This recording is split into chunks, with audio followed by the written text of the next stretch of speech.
फटाक 30 सेकंड में खबरें डाउनलोड कीजिए तक ऐप। इस वक्त देश कोरोना के नए वेरिएंट ओमिक्रॉन की वजह से तीसरी लहर का सामना कर रहा है। पिछले एक दिन में 2,51,000 नए कोरोना केसेस रिकॉर्ड किए गए और मरने वालों की संख्या 627 रही।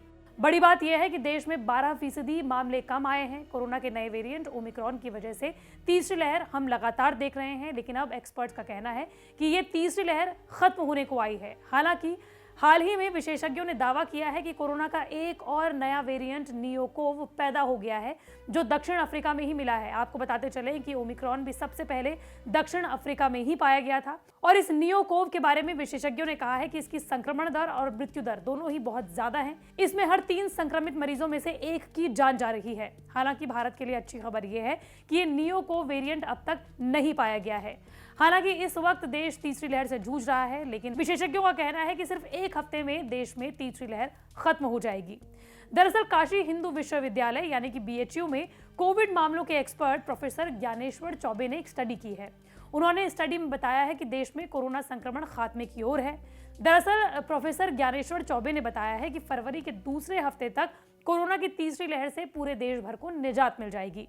कोरोना की तीसरी लहर के खत्म होने का सबसे बड़ा कारण प्रोफेसर चौबे ने बताया है ज्यादातर लोगों में पहले से ही कोरोना के खिलाफ इम्यूनिटी होना, क्योंकि भारत के अलावा किसी और देश में इतने बड़े पैमाने पर लोगों में नेचुरल इन्फेक्शन नहीं हुआ था। दरअसल वायरस के प्रति हमें 2 तरीकों से रोग प्रतिरोधक क्षमता मिलती है, पहली वैक्सीन के जरिए और दूसरी नेचुरल इम्यूनिटी के जरिए। अब ये कैसे मिलती है? दरअसल जब हम वैक्सीन लेते हैं तो हमारे शरीर में वैक्सीन से वायरस के प्रति रोग प्रतिरोधक क्षमता पैदा हो जाती है, लेकिन अगर हम वायरस से संक्रमित होते हैं तभी भी हमें वायरस के प्रति रोग प्रतिरोधक क्षमता नेचुरली मिल जाती है। और प्रोफेसर ज्ञानेश्वर चौबे का कहना है कि दूसरी लहर में जिस तरीके से करोड़ों लोग कोरोना की चपेट में आए थे, उसके बाद लोगों की जान तो गई, लेकिन जिन लोगों की जान नहीं गई वो कोरोना से संक्रमित हुए और उनके शरीर के अंदर रोग प्रतिरोधक क्षमता नेचुरली पैदा हो गई। प्रोफेसर ज्ञानेश्वर मानते हैं कि इसी वजह से देश को तीसरी लहर में हमें दूसरी लहर जैसी खतरनाक स्थिति का सामना नहीं करना पड़ा। अब तीसरी लहर में वो लोग ही संक्रमित पाए गए जो पहले की 2 लहरों में कोरोना संक्रमण से बच गए थे। अब इतनी बड़ी तादाद में लोगों के कोरोना संक्रमित होने के बावजूद ठीक होने के बाद कोरोना वायरस अब उन पर दोबारा हमला नहीं करेगा और इसी वजह से देश में धीरे धीरे कोरोना खत्म हो जाएगा। प्रोफेसर चौबे का कहना है कि पिछले 2 हफ्तों में देश के अलग अलग राज्यों में कोरोना केसेस का इतनी जल्दी कम होना ये बताता है कि ओमिक्रॉन वेरिएंट इन्फेक्शियस था, लेकिन इसके बावजूद भी वो गंभीर नहीं था। दूसरी लहर में जब लोगों को डेल्टा वेरिएंट से लोग संक्रमित हुए थे, उस वक्त लोगों को ठीक होते होते तकरीबन 1 महीना यानी कि 28 दिन लग गए ठीक होने में, जबकि तीसरी लहर में हाई इन्फेक्शन में भी लोग महज 2 हफ्ते में यानी कि 15 दिन में ठीक हो जा रहे थे। इसके बाद वायरस कमजोर पड़ने लगा। अब ये तो सर्वमान्य है कि जो वायरस जितना तेजी से फैलता है उतनी ही तेजी से उसका ग्राफ नीचे आ जाता है, जो कि हमने कोरोना की तीसरी लहर में देखा है।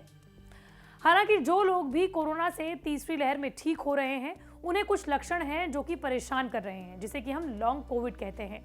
नए आंकड़ों के मुताबिक पीठ के निचले हिस्से में दर्द ओमिक्रॉन वेरिएंट के 8 नए लक्षणों में से एक है। दक्षिण अफ्रीका में वेरिएंट का पता चलने के बाद इस लक्षण के बारे में पता चला था। वॉशिंगटन पोस्ट में छपी एक रिपोर्ट के मुताबिक डॉक्टरों के पास ऐसे मरीजों की संख्या बढ़ रही है जिन्हें ओमिक्रॉन संक्रमण में पीठ के निचले हिस्से में दर्द की शिकायत थी। हालांकि इसमें चिंता की बात यह है कि ये लक्षण कोविड टेस्ट के नेगेटिव आने के बाद भी बना रहता है।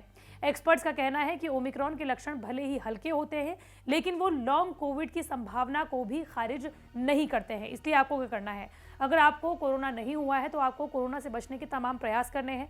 आपको फेस मास्क लगाए रखना है, आपको सोशल डिस्टेंसिंग का पालन करना है, अपने हाथों को बार बार सैनिटाइज करना है और सबसे ज़रूरी वैक्सीन ज़रूर लगानी है।